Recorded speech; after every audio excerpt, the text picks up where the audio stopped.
I never thought I'd see it with my own eyes.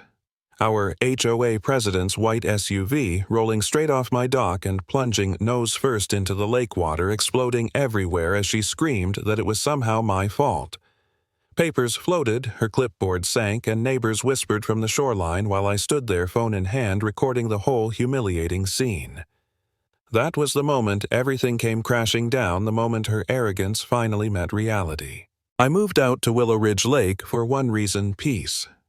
After 2 decades in the Navy and another 10 years teaching high school physics, I just wanted mornings on my porch, coffee in hand, my old dog Briscoe snoring at my feet. The place wasn't flashy, just a weathered 2-bedroom cottage with a wraparound porch and, most importantly, a private dock that stretched 25 feet into the water. That dock was my sanctuary. I fished there with my granddaughter. I watched the sunrise. Sometimes I just listened to the creak of the boards beneath me. Nobody cared. Nobody bothered me until Karen moved in. Karen Delaney arrived like a storm in a pressed blouse and wedge heels, clipboard always at her side, Bluetooth earpiece glued in like she was running a war room instead of a suburban street. Within a month, she'd run unopposed and declared herself president of the HOA. At first, it was the usual nonsense letters about lawn heights and recycling bins, but then her gaze drifted toward my dock. That was when everything changed. It started small. A white SUV idling at the end of my driveway. A woman standing on the opposite bank of the lake, phone raised, staring at my dock for 20 minutes straight. Then came the letter, a notice from the so-called Architectural Review Committee demanding I submit a request for dock approval. My dock was older than the HOA itself, grandfathered in and confirmed by 2 county surveys.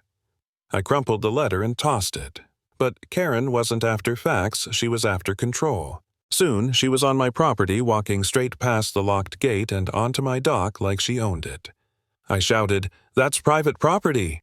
She waved like I was an old friend and said, "Just documenting for compliance." My blood ran hot. Step 1 foot further, and it's trespassing.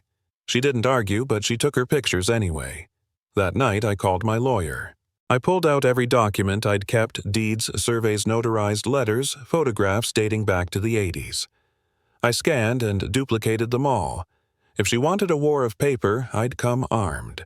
But she escalated faster than I expected.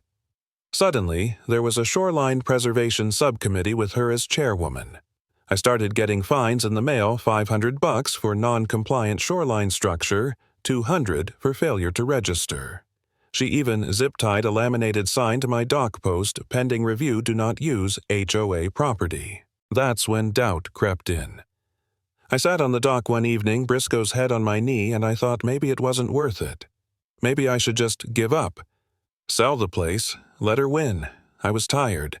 I'd fought enough battles in my life. What if I was wrong? What if the neighbors believed her? For the first time in years, I felt small, like an old man clinging to a piece of wood in a lake that nobody else cared about. But then I remembered my granddaughter's laugh as she dangled her feet off this very dock.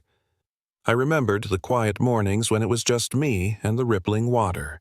This wasn't just wood and nails, it was my peace, my history, my home.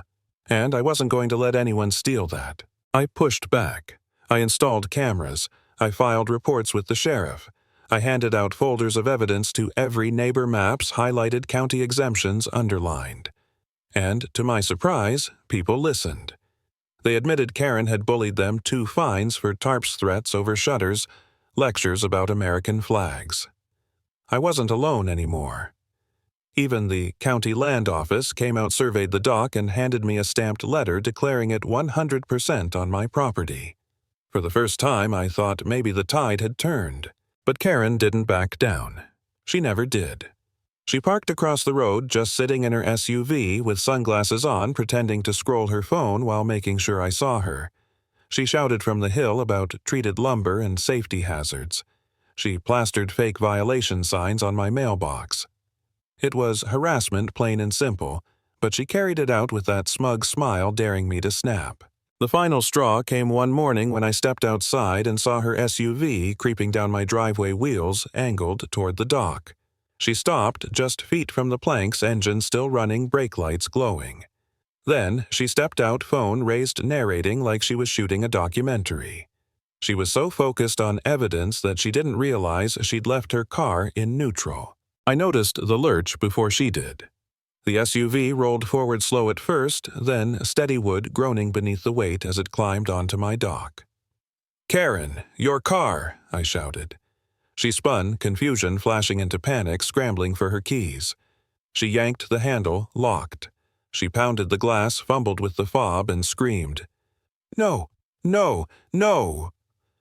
But the vehicle kept rolling inch by inch until the nose tipped downward. The splash was thunderous. Water exploded, spraying up over the dock, soaking her blouse as the SUV plunged into the lake. Papers flew into the air, her clipboard sank, a purse floated briefly before vanishing. Karen waded in up to her knees, mascara streaking down her face, shrieking that it was all my fault.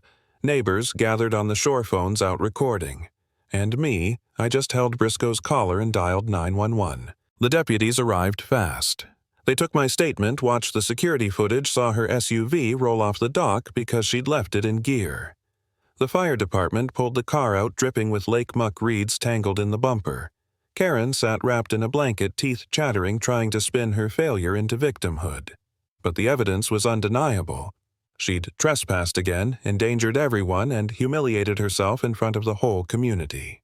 Days later, an emergency HOA meeting was called. Karen resigned on the spot, personal stress and loss of confidence. Her fake committees dissolved, the fines vanished, and the board promised to review every bylaw she had twisted to her will. For the first time in months, I stood on my dock without glancing over my shoulder, without bracing for another letter or another confrontation. Karen had spent months trying to break me, to push me off my own land, to twist the rules until they became weapons. In the end, she was the one undone by her arrogance, by her recklessness, by her refusal to see the line between authority and abuse. And if there's one thing this whole mess taught me, it's simple: bullies only win if you let them.